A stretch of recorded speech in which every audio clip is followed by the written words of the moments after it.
Me extrañaron. Digo, parece que había gente que sí.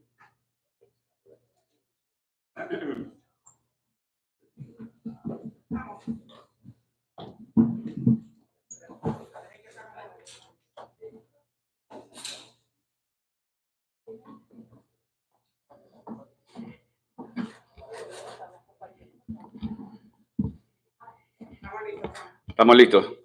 Saludos a todos y a todas. Un placer estar en la mañana de hoy con ustedes. Me acompaña el profesor Carlos Gorrín Peralta para anunciarles una serie de iniciativas que va a llevar a cabo el Partido Independentista Puertorriqueño en los próximos meses. Pero quiero abordar primero qué es lo que ha estado ocurriendo luego de las pasadas elecciones. Luego de las pasadas elecciones, nuestra colectividad comenzó un proceso interno donde reunimos a nuestro comité central, que está compuesto por todos los presidentes de los comités municipales y las secretarías de la colectividad. Además de esto, reunimos a los 8 distritos senatoriales, a todo el equipo electoral, para poder ir comenzando la evaluación del proceso electoral y además establecer el mapa de ruta que estaré anunciando hoy. Además, estuve participando de cerca de 50 reuniones en 50 municipios para reunir el equipo electoral y los candidatos de cada comité. Todavía ese calendario continúa y voy a continuar visitando en las próximas semanas para terminar la ronda de visitas a todos los pueblos de la isla. También estuve participando de reuniones en Washington, D.C. para fortalecer los lazos con aquellas personas que tienen un interés con las causas importantes sobre Puerto Rico, al igual que reuniones en los Estados Unidos y en Puerto Rico con sectores de la alianza, de la diáspora. Debo añadir que yo sé que ha habido, comentarios de dónde yo he estado, trabajo que hemos estado realizando a lo interno del partido. Ustedes saben que mi familia está pasando por una nueva etapa de vida. Que también hice el espacio para estar con Grisel, con Gabriel y Sofía, para irnos ajustando a lo que es un cambio de vida familiar que vamos a estar enfrentando. Grisel está estable, está en recuperación, pero esto es una cosa que vemos día a día. Y en el día de hoy, debo añadir que me impuse la disciplina también de tener un periodo de reflexión y dar un espacio al nuevo gobierno. No salir al día siguiente de las elecciones a la crítica a mansalva, sino dar una oportunidad a que el nuevo gobierno ejecutara aquellos asuntos que le corresponden. Ahora, visto los eventos recientes, me obliga entonces a salir públicamente para no solamente hacer unos señalamientos de lo que ha estado ocurriendo con el nuevo gobierno, sino también anunciar el mapa de ruta que va a estar llevando el Partido Independentista Puertorriqueño. Es preocupante, alarmante y escandaloso las acciones que ha tomado el gobierno de Jennifer González mediante órdenes ejecutivas y acciones de sus jefes de agencia, al igual que el presidente de la Universidad de Puerto Rico. Aquellos que se jactaban durante la campaña de combatir gobiernos autoritarios y dictatoriales, precisamente han asumido una actitud de gobernar por decreto, aún en contra de disposiciones constitucionales y de disposiciones de la ley. El ejemplo más contundente es lo que ha ocurrido con el ambientales. La idea de que un jefe de agencia da sin efecto leyes habilitadoras, reglamentación federal y disposiciones constitucionales en protección de lo que es el bien común y lo que son bienes del pueblo de Puerto Rico es absolutamente escandaloso. Si la Asamblea Legislativa va a asumir la actitud de bajar la cabeza y permitir que haya una usurpación de sus poderes como poder legislativo, problema de la Asamblea Legislativa en cuanto a lo que nos corresponde a nosotros como colectividad, al igual que a los legisladores del Partido Independentista Puertorriqueño, nosotros vamos a estar fiscalizando y llevando a cabo los... Es por eso que hoy deseo anunciar una serie de iniciativas, comenzando por una iniciativa que es establecer un equipo de asesoría multidisciplinario. Este equipo estará encabezado por el profesor Carlos Gorrín Peralta, que me acompaña hoy, y la idea es que este equipo esté compuesto por personas sin consideración que sean miembros del Partido Independentista, sino personas que se hayan destacado en sus disciplinas correspondientes, que permitan no solamente fiscalizar el gobierno actual, sino presentar propuestas de política pública que presenten un contraste ante lo que son las acciones abusivas del gobierno de Jennifer González.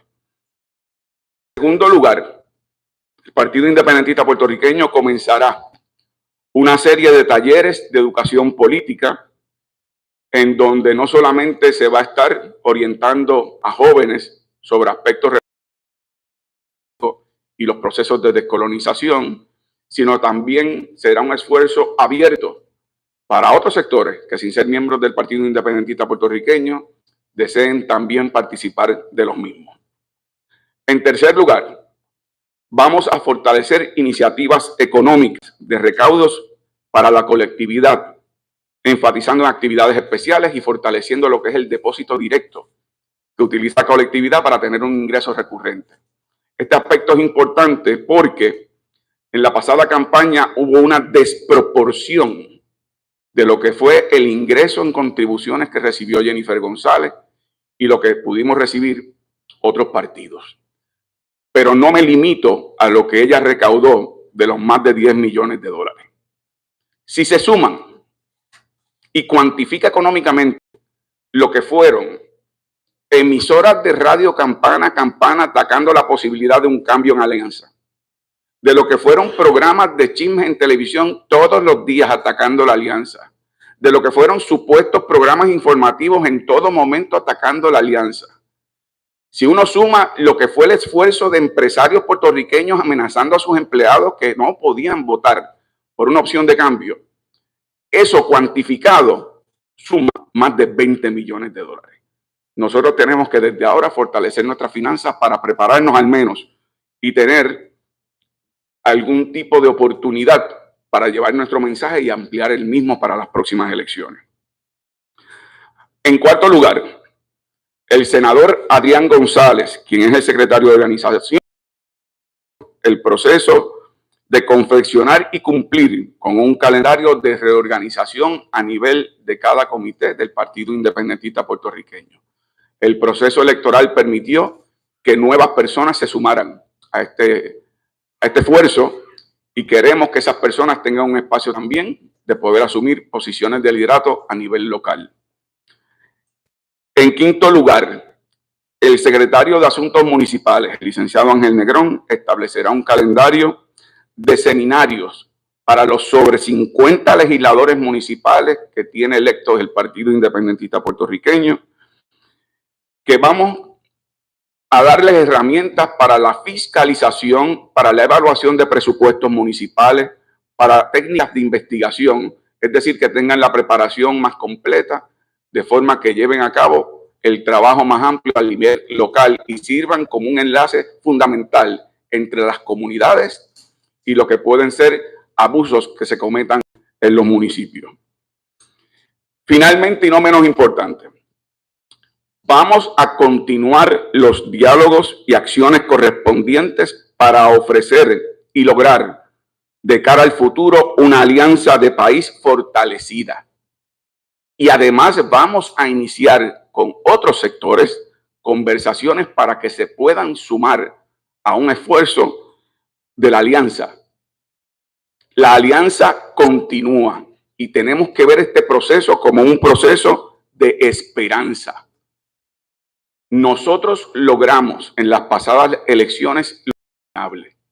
No solamente se logró una segunda posición en la candidatura a la gobernación por primera vez en la historia, que no pertenecía a uno de los partidos del bipartidismo.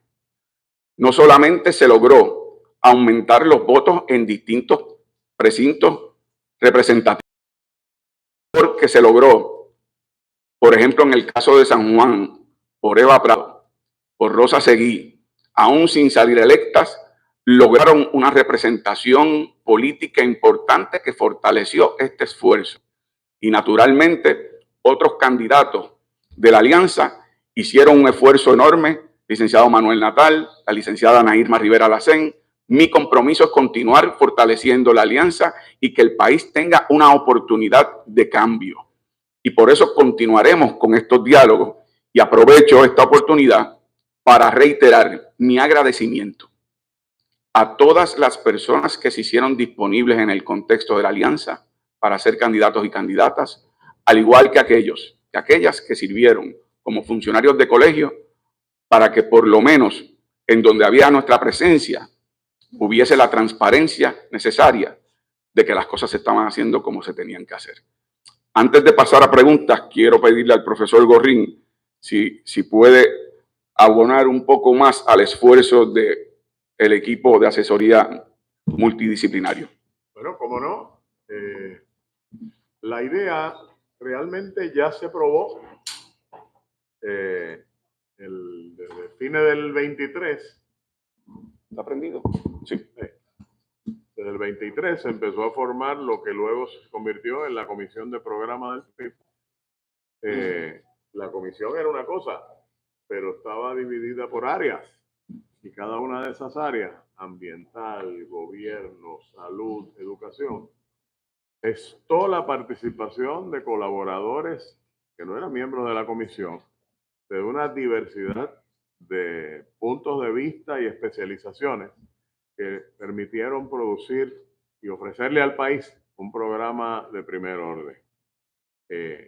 Y ahí probamos con colaboraciones de personas que no eran del Partido Independentista Puertorriqueño, que querían colaborar con este esfuerzo de desarrollar unas ideas de gobierno para promover el cambio. Así que eso lo vamos a ampliar, lo vamos a fortalecer en este nuevo grupo multisectorial, multidisciplinario, para estudio, análisis de las cosas que estén haciendo en el gobierno y adelantar y colaborar con la representación legislativa para adelantar las ideas que elaboramos, no solamente en el programa de Patria Nueva del PIB, sino en el programa conjunto que acordamos entre el PIB y Victoria Ciudadana con miras a las elecciones pasadas.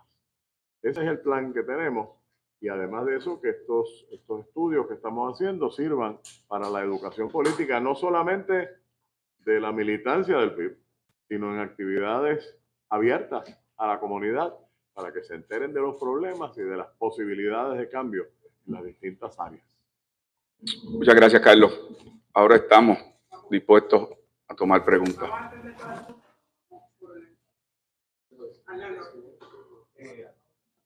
Aun cuando todavía al seno del movimiento Victoria Ciudadana está en la reflexión interna de cómo van a proseguir en una alianza de cara al próximo ciclo electoral, una de las propuestas es que si continúa la alianza entre el PIB y Victoria Ciudadana, comparezcan en una tercera columna, por decirlo de alguna manera, no bajo la insignia del PIB o no bajo la insignia del movimiento Victoria Ciudadana, porque argumentan que esto fue prácticamente muy difícil para el elector.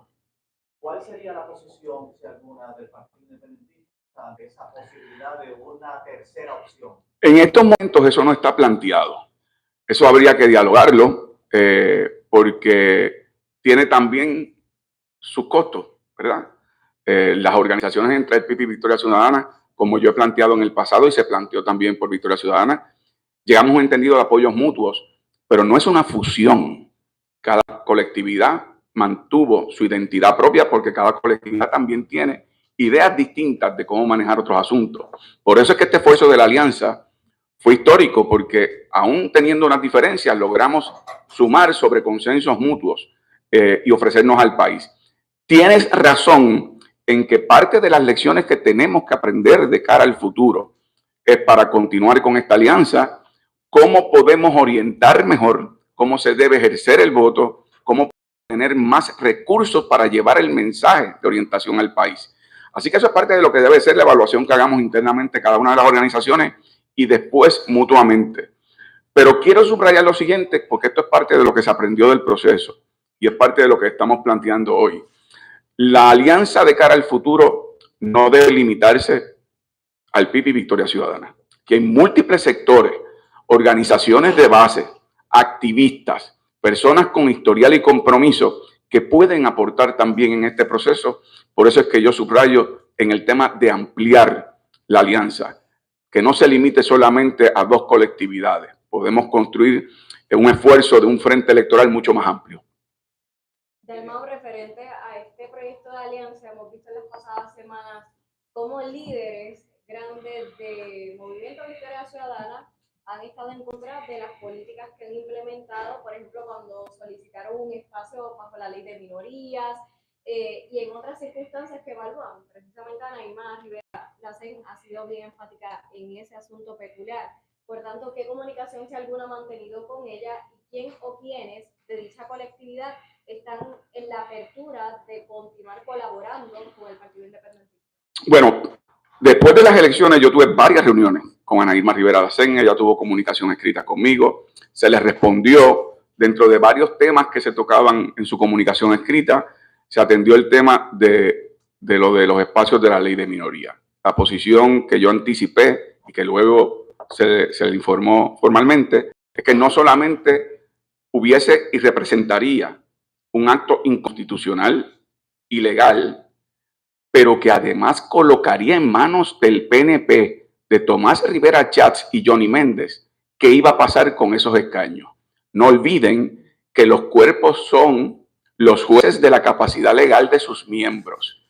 Y en la medida que se dieran unas determinaciones cuestionables, iban a impedir, como ya ustedes vieron que intentaron hacerlo, iban a impedir la juramentación de quienes podían ocupar esos cargos. Así que en este proceso tenía que haber la conciencia de que estamos luchando contra enemigos que ya demostraron que incluso a través de los tribunales sacaron a candidatos y candidatas de la papeleta de Victoria Ciudadana. Así que eso se dialogó.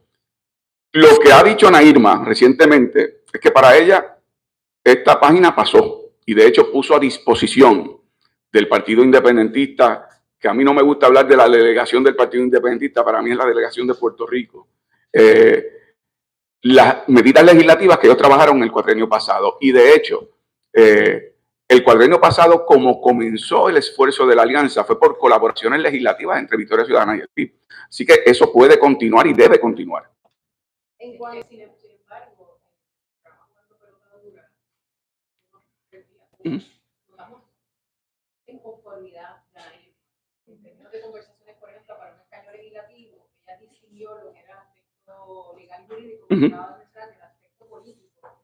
Como que no hubo reuniones presenciales para quizás dialogar sobre posibles opciones para que Victoria Ciudadana pudiera tener un escaño allí. Y la segunda pregunta que aprovecho es, obviamente se anticipaba que Victoria Ciudadana no iba a quedar inscrito. ¿Qué asistencia, si alguna, le dar el PIB a Victoria Ciudadana para que se pueda? Mira, primeramente ha habido, por una parte, ¿verdad?, expresiones de Ana Irma, y yo no voy a discutir públicamente lo que debemos discutir en privado, pero sí tenemos que tener presente que se ha construido una narrativa por el bipartidismo rojo y azul precisamente para generar cizaña y conflicto entre el MBC y el Partido Independentista Puertorriqueño. Yo no voy a abonar a eso. Para mí lo importante es que tenga un compromiso para que continúe la alianza y que hay múltiples espacios, más allá del legislativo, donde ese esfuerzo se puede realizar y mi compromiso es que se realice. Pregunta. Sí, estamos en disposición de colaborar para ayudar al proceso de inscripción. Es una de las cosas que en una de las reuniones que tuvimos, de las varias reuniones, yo le mencioné personalmente. ¿Cuándo fue la última reunión que mantuvo con Ana Irma Rivera Lacén? Caramba, yo creo que eso fue para diciembre, me parece que fue, pero no te puedo precisar la fecha. ¿Limaron las asperezas? ¿Borrón y cuenta nueva? No, de mi parte nunca ha habido aspereza. Yo puedo comprender, y esto tengo que decirlo, yo expreso mi solidaridad con respecto a lo que era la expectativa dentro de Victoria Ciudadana, de que se lograra una mayoría legislativa, de que se lograran unas alcaldías. Desafortunadamente ese no fue el escenario. Pero eso no significa que debamos, ¿verdad?, contaminarnos con desesperanza. Debemos destacar lo que sí logramos y construir con las lecciones que aprendimos para que podamos fortalecernos de cara al futuro. Brevemente, ¿existe la apertura del Partido Independentista para evaluar la posibilidad de aspirar en alianza bajo una insignia que no sea la del Partido Independentista en el próximo comicios? Bueno, somos dos colectividades distintas y esa es la riqueza de la alianza, la diversidad. Y por eso es que fue algo histórico. Nosotros estamos en disposición de aprender de nuestras lecciones como colectividad, al igual que Victoria Ciudadana, como se me ha comunicado. Además de eso, fortalecer lo que debe ser la alianza y ampliarla con otros sectores del país que no son necesariamente Victoria Ciudadana y el PIB. Y tenemos que aprender que el código electoral, según fue diseñado, es uno que complica mucho este esfuerzo y nos debe obligar a enfatizar en orientar al país cómo votar, en educar cómo votar, en inscribir con tiempo electores. Así que yo creo que hay muchas lecciones aprendidas. Pero eso, nuevamente, existe la posibilidad de fundar un partido nuevo. En estos momentos no está planteado.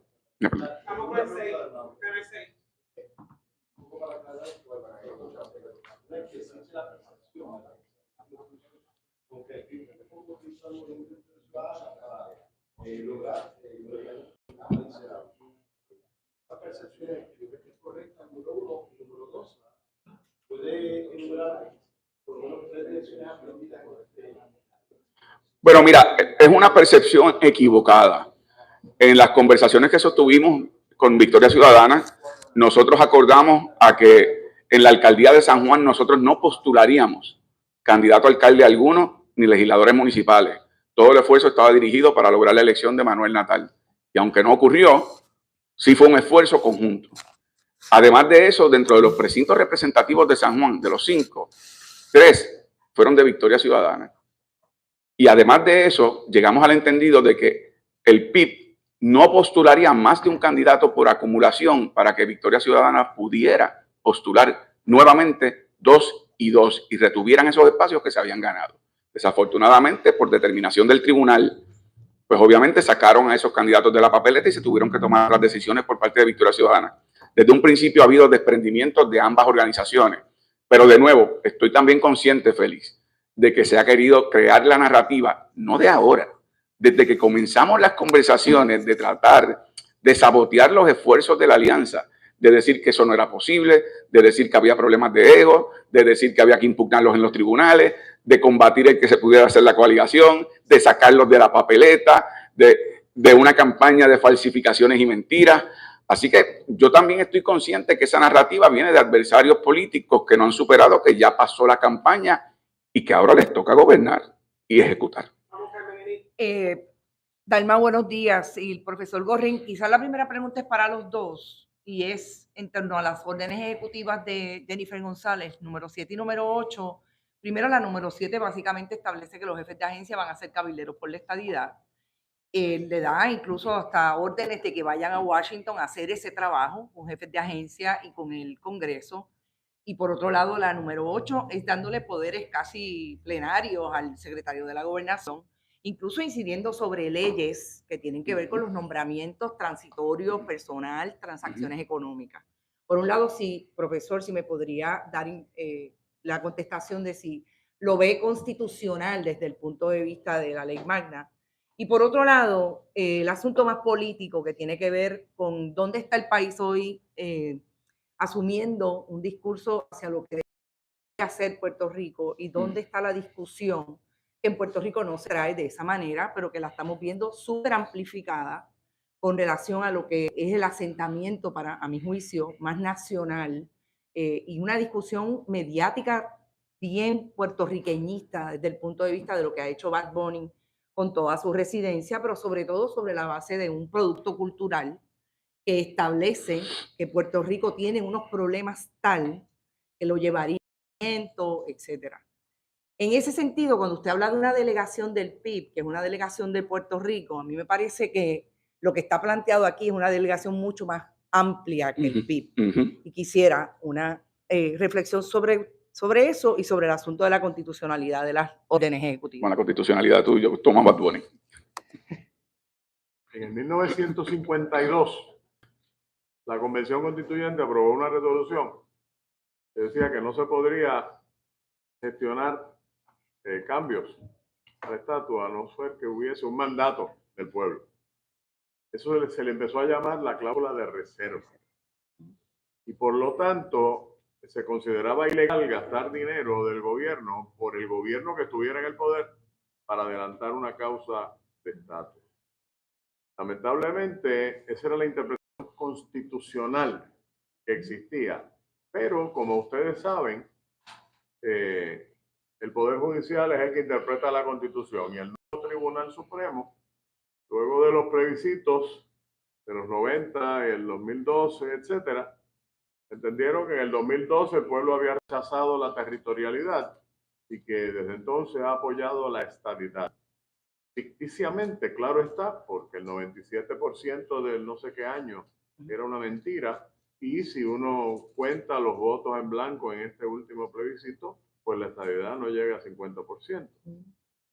Pero como los números oficiales, según se definieron estatutariamente por la mayoría del PNP, cuentan solamente los votos por una de las alternativas, pues dicen que tienen mayoría y que por lo tanto hay un mandato al gobierno de adelantar la estadidad. Esa es la nueva interpretación constitucional. La Constitución puede querer decir unas cosas, puede querer decir otras. Y a través del tiempo van cambiando las cosas como un péndulo, ¿no?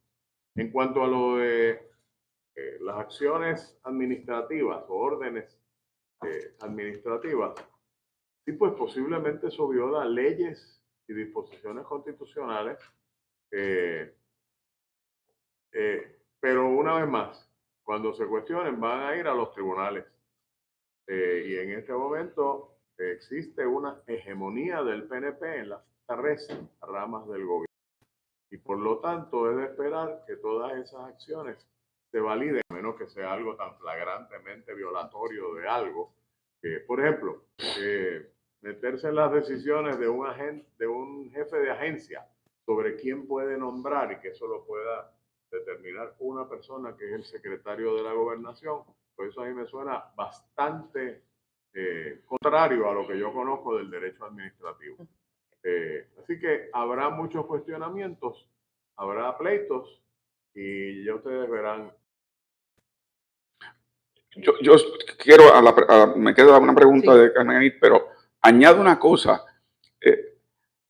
Aquí hay un esfuerzo, y esto es una parte de una reflexión que yo he estado haciendo mientras di ese espacio.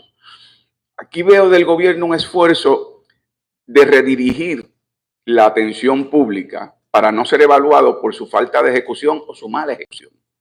Entonces, fíjense que las acciones que se han dado, como lo que ocurrió con el Departamento de Recursos Naturales y Ambientales, lo que está ocurriendo con esas órdenes ejecutivas sobre el tema del secretario de la Gobernación, están siendo acompañadas por la resolución del Senado para ir a pedir la estadidad, a nombrar a los jefes de agencia para la estadidad. Es redirigir la discusión a algo inconsecuente porque no tiene consecuencia alguna real, para no entrar a discutir aquellas decisiones que sí tienen impacto negativo en el país.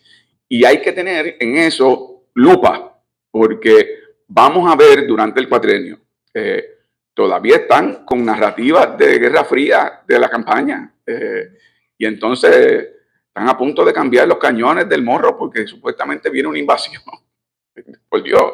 Es para redirigir la atención y que no sean evaluados por su falta de ejecución o su mala ejecución. Dicho eso, entro a la reflexión de la delegación de Puerto Rico. Yo creo que si algo aprendimos del proceso electoral, tanto del 2020 como de este proceso, es que el apoyo que recibieron nuestros legisladores por acumulación y el que yo recibí como candidato a la gobernación y candidatos de la alianza, es que nosotros no recibimos votos de una sola colectividad. Yo puedo decir que yo soy el único candidato que no responde a una tribu política exclusivamente en cuanto al apoyo electoral. Yo recibí apoyos de estadistas no afiliados, de personas que habían votado por el Partido Popular, que tienen un deseo de cambio. Y ahí viene la reflexión que tú me pides. Yo creo que en los momentos tan difíciles que vive Puerto Rico, como ocurre en otras circunstancias, el país se abraza a sus elementos esenciales de identidad, de nacionalidad, de puertorriqueñidad. Y creo que en eso Benito ha sido un portavoz, ¿verdad?, artísticamente a nivel mundial y a nivel de Puerto Rico de ese fenómeno. No solamente de lo que estamos sufriendo con la gentrificación, ¿verdad?, el aspecto adverso a decisiones del medio ambiente, pero acompañado también de nuestra responsabilidad como país porque lo que tenemos es nuestro y nos ha tocado el privilegio de vivir en una misma casa y aunque tengamos nuestras diferencias, es nuestra casa y tenemos la obligación de defenderla.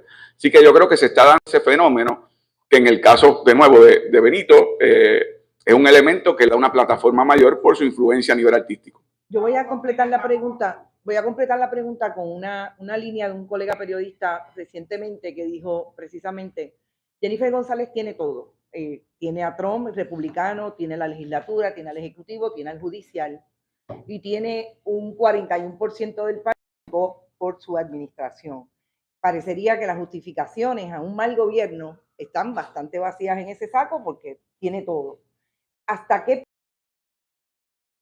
Puerto Rico mediáticamente, precisamente, coloca el movimiento y lo que yo llamo la manipulación del proyecto gubernamental? Para que la gente lo ubique ahí, se entretenga, pero esta otra fuerza es una fuerza de afirmación, de posibilidad de que el país tiene otros discursos y otras maneras de defenderse. El proyecto cultural lo está copando. Podría pasar con una alianza electoral al 2028. Claro. Yo primero coincido completamente. Jennifer González lo tiene todo, menos una cosa. No tiene excusas. Tiene la rama judicial, tiene la rama ejecutiva, tiene la rama legislativa, tiene el gobierno de Trump republicano, tiene mayoría republicana en Senado y Cámara de Representantes.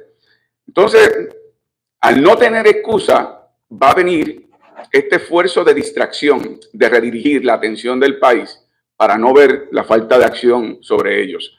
Yo sí pienso, Carmen Enid, que aunque en esta fase uno ve que hay un elemento cultural, ¿verdad?, artístico o de manifestaciones de nuestra identidad, eso tiene su cauce también en acción política. Hay muchos jóvenes que se han integrado a organizaciones de base, hay jóvenes que pasaron por el verano del 19, por los temblores, por María, por pandemia, y que sirvieron de voluntarios, se organizaron.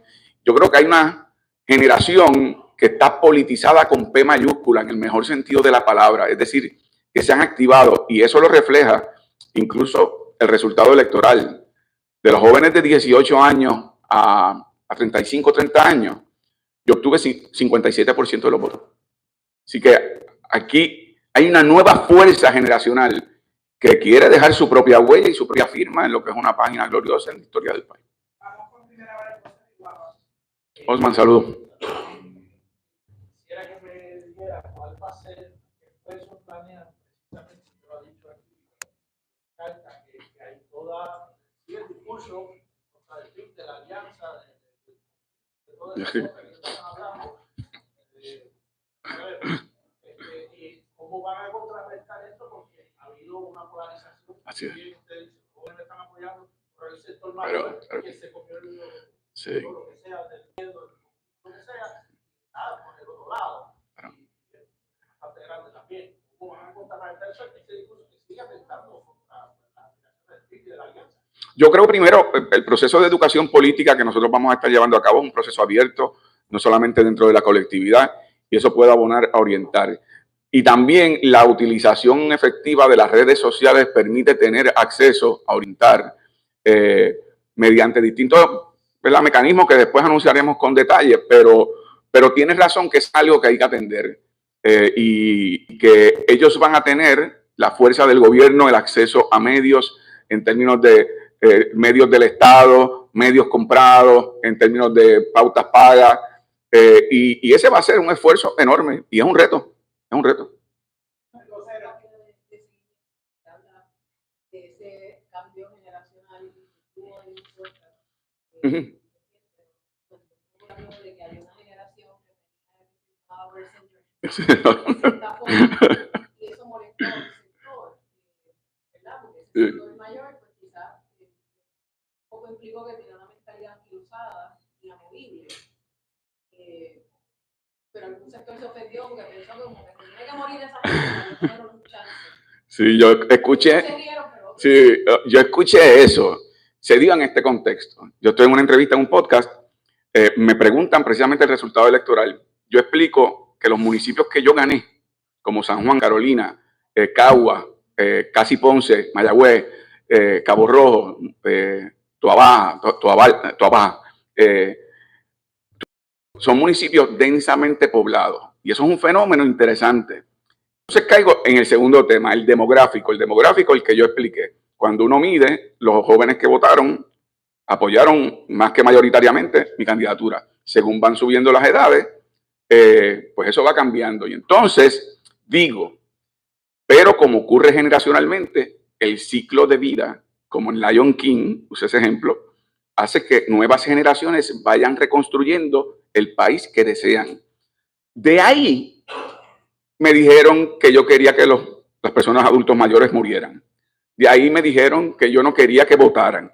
De ahí me dijeron que yo quería que los sacaran del país. Bueno, me dijeron. Así que puedo comprender que personas que escucharon esa versión un poco más cargada, con una agenda particular, provocara molestia en algunas personas. Por mí votaron personas de todas las generaciones. Y yo en el proceso de campaña, y ustedes lo saben porque cubrieron conferencias de prensa, enfaticé en el tema de los derechos de personas, de adultos mayores, acceso a vivienda, acceso a cuidados, acceso a salud. Pero, como te digo, como no ha parado para algunas personas ese proceso de campaña, entonces cada cosa que yo digo es como si fuera el fin del mundo. Ustedes no, digo, perdonen porque yo voy a aprovechar también mi desahogo. Ustedes no se dieron cuenta que en este periodo que yo estuve trabajando al interno del partido, que estuve manejando por en Washington, que estuve trabajando las visitas a los pueblos y atendiendo los asuntos de la familia, aquí a mí todos los días me mencionaban en un montón de programas como si yo estuviera todavía, y cuando ya yo no estaba, decían, ¿y dónde está? Y está escondido, y está. Yo he estado trabajando desde las elecciones. Pero otra cosa es la participación en medios de comunicación, etc. Entonces, en ausencia de contenido, ustedes verán lo que va a pasar después de esta conferencia de prensa. En ausencia de contenido, pues hay portavoces del bipartidismo que entonces empiezan la narrativa y a reinterpretar cosas que uno dice. Pero no, ese no era el mensaje. Perdóname, si una nota alcalde, hay unas explicaciones para la demografía. Y es que los adultos mayores, yo incluido, a mí me criaron como si no fuera por los americanos, nos moriríamos de hambre. Los jóvenes ahora se están muriendo de hambre por los americanos. Y por lo tanto, lo único que conocen es la crisis económica, social, moral que sufre el país, a diferencia de los adultos mayores que vivieron el florecimiento de un crecimiento económico en los años 50 y 60. Y por lo tanto están aferrados a esa su realidad. Mientras los jóvenes dicen, yo no conozco eso. Lo único que conocen es todo lo contrario. Así que hay unas explicaciones. Y como dice Lion King, o sea, es el Lion King, las generaciones van cambiando la realidad de las sociedades. Vocero. Buenos días, tengo dos preguntas. Quiero volver atrás un poco con el tema del tribunal. Recientemente uno de los nominados fue el juez Raúl Candelario, fue nominado al Tribunal Supremo. Es una entidad que ha fallado en contra de los jueces. Bueno, el nombramiento será evaluado en el Senado y ahí tenemos la representación de María de Lourdes Santiago y Adrián González. Mi reacción a eso es reiterar que este es el recordatorio del problema cuando los jueces son nombrados por las ramas políticas. Hasta que nosotros no creemos un sistema de competencia en donde los jueces o los que aspiran a jueces tengan que participar de institutos especializados, cursos especializados, de experiencia particular, de ser evaluados por sus pares, por las escuelas de derecho, por comités de ética, y que los mejores que obtengan numeración, ¿verdad?, o calificación, sean los que se nombren en vez de que te nombre un gobernador y que te apruebe el Senado. Lo que vamos a ver es esos premios políticos con respecto a que yo no conozco al juez Candelario, pero me sospecho que su función judicial tuvo mucho que ver con la designación, y me sospecho además que debe haber otros jueces con más experiencia o abogados y abogadas con más preparación, y esos ni siquiera fueron considerados. Así que yo creo que es un recordatorio para reevaluar cómo es que se escogen los jueces y fiscales en el país. Entonces, la segunda pregunta es más bien para aclarar. Tú mencionas que van a fortalecer la alianza. Sabemos que han pasado situaciones y se han dicho varias cosas en el medio de comunicación. Particularmente Anaíma ha anunciado que se ha sentido decepcionada, incluso sin falta de apoyo.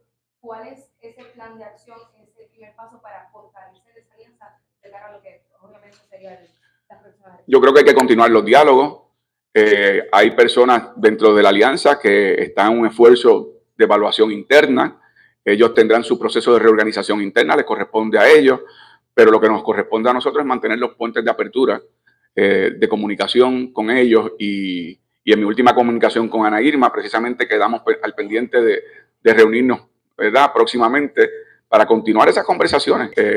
Yo de nuevo puedo comprender que hay una reacción después de las elecciones que no llenó las expectativas de mucha gente, pero tenemos que construir sobre los grandes triunfos y yo estoy convencido, para mí la alianza continúa y mi dedicación es con fe y esperanza fortalecerla y ampliarla, que tampoco se reduzca la idea de que esto es Victoria Ciudadana y el PIB, que podamos también atraer otros sectores.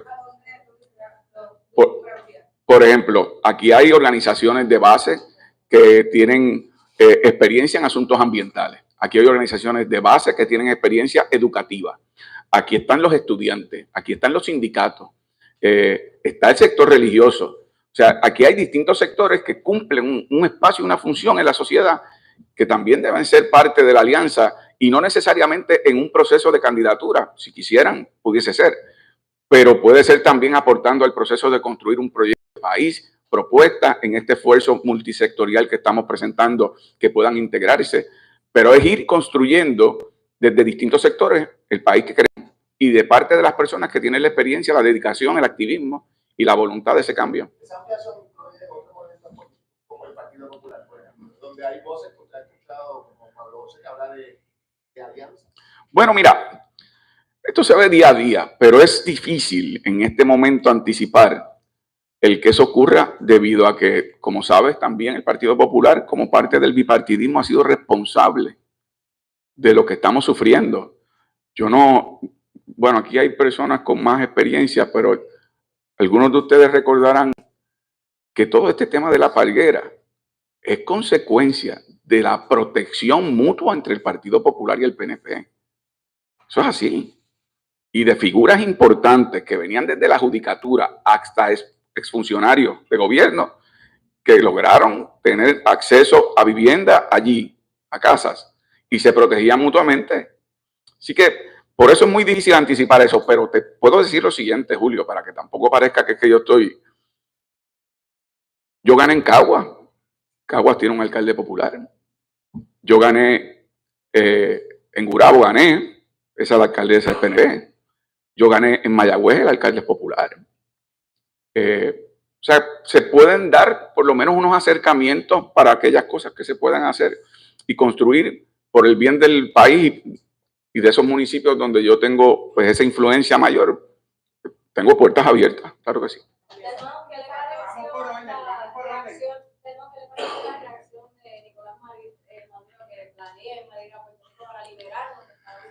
Mira, el derecho de los pueblos, en el caso de Puerto Rico, a su autodeterminación le corresponde a los puertorriqueños y puertorriqueñas. Y Maduro logró una cosa importantísima, un consenso unánime. Ni el PIB está de acuerdo con eso, ni el Partido Popular está de acuerdo con eso, ni el PNP está de acuerdo con eso. Lo que tenemos entonces es buscar el mecanismo para nuestra descolonización. Y para nosotros esa es la Asamblea de Estatus que permite un consenso también amplio sobre el tema de superar nuestra condición colonial. Eliezer. Saludos. Siguiendo una pregunta de Julio, el sistema de derechos no se plantea que cambie, ¿no? Obviamente por la supermayoría que tiene el Partido No. En su campaña, ustedes fueron muy enfáticos de lo complicado que fue el proceso de la alianza, no tan solo para fondos electorales, fondo electoral, a la baja de fraude, ¿no? En un momento dado, de personas, y lo complicado también para el votante, hacer cruces, ¿no? O sea, cuando digo cruce es cómo votar por Irma, de pronto votar por usted, pues, ese tipo de complicación. ¿Cómo ustedes plantean la alianza de país con el sistema de derecho actual que se plantea? ¿Cómo va a cambiar? Entonces, siguiendo la pregunta de Julio, si es que de la única manera que se salvaguarda estas complicaciones es presentando un solo partido de cara a un proceso electoral. retomo la respuesta que le di a Osman en otro contexto. Yo creo que el reto que tenemos, o sea, yo quiero que pongamos esto en contexto. Aquí, cuando ocurrió lo de sacar a los candidatos de la papeleta de Victoria Ciudadana a la Asamblea Legislativa, eso ocurrió cerca de mayo, ¿verdad? A meses de las elecciones. No había oportunidad de orientar al país sobre cómo votar por nominación directa y las decisiones que tuvieron ellos que tomar internamente. Entonces postular uno y uno por nominación directa.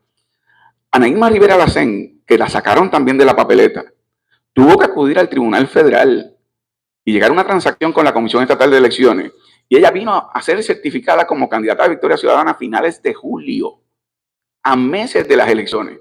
No tuvimos oportunidad de construir una campaña educativa, además de la limitación de fondos, y por eso yo enfatizo en el tema de fortalecer la finanza, pero tenemos que sí enfatizar en la inscripción a tiempo, enfatizar en la finanza y enfatizar en una campaña educativa mucho mayor, más allá de ser una sola colectividad, porque de nuevo, tenemos diferencias.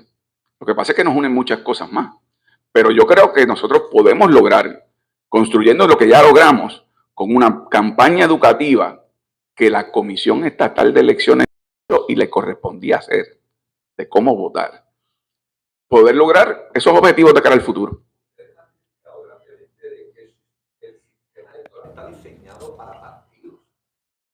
Usted lo ha dicho. Sí. Están cambiando esa narrativa de cara al 2028 porque lo que nos acaba de contestar entonces es que es pura educación, dejando el sistema como está. No, yo parto de la premisa que tú partes. Yo no pienso que Jennifer González, ni Tomás Rivera Chatz, ni Johnny Méndez tienen una vocación democrática de que ese código electoral se cambie para que haya igualdad de condiciones. Por eso, partiendo de la premisa que tú planteas, yo lo que estoy diciendo es que en el proceso de votación hay que orientar al país, y eso nos va a tocar a nosotros, ¿verdad? Los que participemos de la alianza, porque la comisión no va a cumplir con eso. Antes la comisión se criticaba porque era un sistema de partidos. Cada partido tenía una representación. Y yo siempre respondía que aunque no era un sistema perfecto, lo peligroso era que fuera un sistema de un partido. Ese es el que existe. Un solo partido domina toda la fase administrativa de la Comisión Estatal de Elecciones. Y por lo tanto, yo lo que pienso es que entonces nos corresponde a nosotros, lo que ocurría antes, a las colectividades, en el caso del PIB, Victoria Ciudadana, echarnos encima una campaña de orientación masiva, porque la comisión no lo va a hacer. El nuevo día, tele 11 y terminamos. Un poco en esa misma línea, iba mi pregunta. Perdona, no te digo. No te preocupes. Un poco más o menos en la misma línea de mi pregunta, en el sentido de que usted ahora menciona de que no anticipa, ¿verdad?, que ninguno de los presidentes legislativos haga del código electoral uno más democrático, pero podría ser lo contrario. Podría ser lo contrario, así mismo es. Un escenario que usted anticipa que entonces se agreguen cortapisas al código que evita futura alianza. Mira, yo parto de esa premisa. Cuando se habló de que iban a aprobar enmiendas al código electoral y las acciones recientes que se han tomado por la administración, ellos vienen como piratas a abordaje. Y por lo tanto, yo no descarto que haya iniciativas de enmendar la ley y hacerla todavía más antidemocrática. Eso nos va a plantear un reto. El precio de la libertad es la eterna democracia, la eterna vigilancia. Y por lo tanto, yo creo que los que están allí, legisladores de los distintos, ¿verdad?, de los distintos partidos políticos, o en el caso del PIB, de este movimiento de alianza, que podamos hacer las denuncias correspondientes, crear la opinión pública y orientar de que eso es dañino al final del camino. Vuelvo a lo que dijo ahorita, la gran ironía. Quienes hablaban en contra de las dictaduras y los gobiernos autoritarios se están comportando como estudiantes aventajados de esos regímenes. Y por lo tanto, no podemos descartar en este momento ninguna alternativa. Habrá que ver cómo se va desarrollando esto y entonces iremos en la marcha. En la marcha iremos definiendo las cosas. Caminante, no hay camino, se hace camino al andar. Sobre su futuro político, me imagino que logró reflexionar. Ya son ustedes, ¿verdad?, las veces que ha aspirado a la gobernación.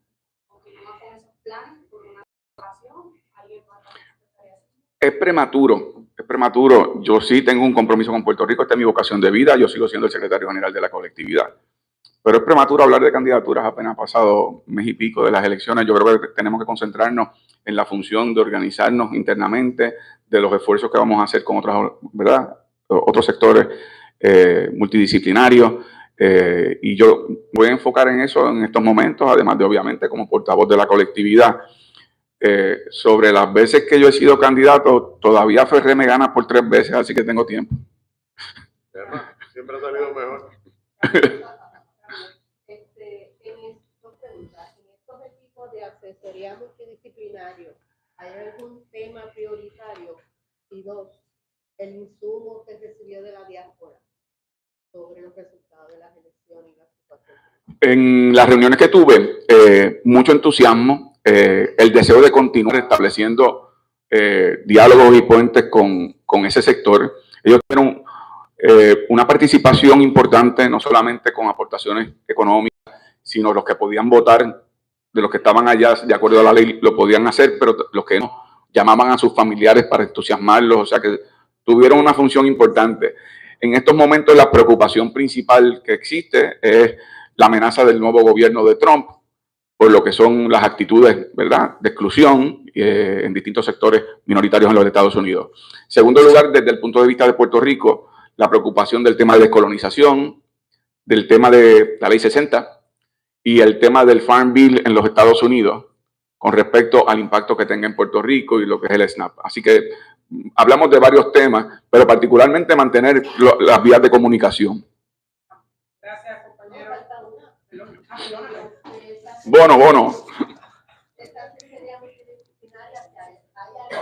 Un asunto. Mira, francamente, sí los hay, ¿verdad? Energía eléctrica, salud, educación. Pero cuando uno da un paso atrás, realmente uno se sienta según donde uno está parado. Los adultos mayores tienen unas necesidades particulares. Los niños de educación especial, más allá del tema de educación en general, tienen unas necesidades especiales. Lo que son recursos naturales y ambientales, eso requiere unas acciones particulares. Así que no me gustaría señalar un tema, pero sí hay unos que engloban los problemas del país.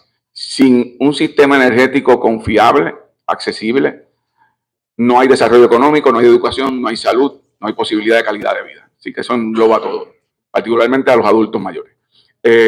En el tema de educación, si queremos tener una sociedad de cara al futuro más preparada, pues hay que enfatizar lo que ha ocurrido en la Universidad de Puerto Rico, el desmantelamiento de 60 programas académicos, que principalmente son enfocados en el tema de educación y en el tema agrícola. Es una cosa escandalosa. En un país que debe dirigirse hacia seguridad alimentaria y fortalecer nuestro sistema educativo en Puerto Rico. Así que todos esos serán temas que vamos a tocar dentro de lo que va a ser ese equipo de asesoría. Yo quería una reacción general, ¿verdad? Lo que representa la juramentación que está próximo a ocurrir de Donald Trump, tanto, ¿verdad?, para la isla, para las minorías, qué es lo que representa, ¿verdad? Y en Puerto Rico específicamente lo que es la reconstrucción del país, lo que hay todavía, ¿verdad?, sin utilizar. Así es. El tema de Donald Trump sobre Puerto Rico tiene precedentes, o sea, no hay que imaginarlo. Donald Trump tuvo una reacción única, por no decir criminal, después de María. Donald Trump insultó a los puertorriqueños. Donald Trump ofreció intercambiar a Puerto Rico con los daneses y tomar Groenlandia. Donald Trump se mofó en la cara del gobernador de Puerto Rico, Ricardo Rosselló, cuando le hizo el acercamiento de la estadidad. Donald Trump puso a hablar en uno de sus mítines políticos a un comediante, entre comillas, o pseudo comediante, que dijo que había una isla en el Caribe que estaba llena de basura. Y no es que el comediante lo dijera, es que lo dijo porque se sentía que podía decir algo así en una tribuna donde iba a hablar Donald Trump. Así que dicho todo eso, lo que podemos esperar es que esas actitudes ahora serán mucho más hostiles, particularmente porque gracias al PNP, Donald Trump sabe que en Puerto Rico 75% de los electores le votaron en contra. Gracias, PNP. Ahora ellos estimularon que haya además mayor hostilidad. Pero tenemos una ventaja. Jennifer González la respetan en Washington y es republicana. Que meta mano, que tire de ahí, que de ahí es que ella es buena. Bonita. Rodrigo Otero de Bonita Radio, buenas tardes. En cuanto a la elección por nominación directa, cuando se eliminaron los candidatos de las papeletas, se había discutido antes de esa situación la posibilidad que tuvieran que hacer una campaña de educación por nominación directa, y ahora que hay un precedente con la elección de Alexiel Molina, ¿qué ustedes pudieron haber aprendido de esa elección y cómo si lo van a vislumbrar ahora, si es parte del plan de cara a próximas elecciones de nominación por nominación directa? Bueno, en el caso de Victoria Ciudadana, la nominación directa se dio por una determinación judicial. Ellos habían postulado candidatos. En la alianza, nosotros llegamos a entendidos mutuos de apoyo, pero, por ejemplo, en el caso de los legisladores por acumulación, como solo se puede votar por uno al Senado y uno a la Cámara, ahí no había alianza realmente, había competencia fraternal. Lo que sucedió es que una vez ocurre lo de la decisión del tribunal, ocurrió algo que no se vislumbraba, que es lo de nominación directa. En el caso de la postulación que hagamos de cara al futuro, no necesariamente nuestra vía sería la nominación directa, pudiendo postular. Una de las lecciones es precisamente que en el caso de Victoria Ciudadana no había recogido unos endosos que el tribunal luego le dijo que tenía que recoger. Y yo creo que eso es algo que debemos, de cara al futuro, pensar y prepararnos de que del lado de allá va a haber personas que van a querer eliminar la posibilidad de la alianza, ¿verdad? Y en el caso de nuevos candidatos o candidatas de verdad, de manera independiente por nominación directa, tiene razón. En el caso de Eliezer es un evento histórico y creo que fue una patraña que pospusieran su juramentación como una manera de demostrar fuerza sobre lo que ya era una certificación de la Comisión Estatal de Elecciones, y al final del camino tuvieron que juramentarlo. Gracias. Qué bueno estar de vuelta. Muchas gracias, amigos y amigas de Bonita Radio. Hasta aquí la cobertura de la primera conferencia de prensa de Juan Dalmau después de las elecciones. Tengan excelente tarde.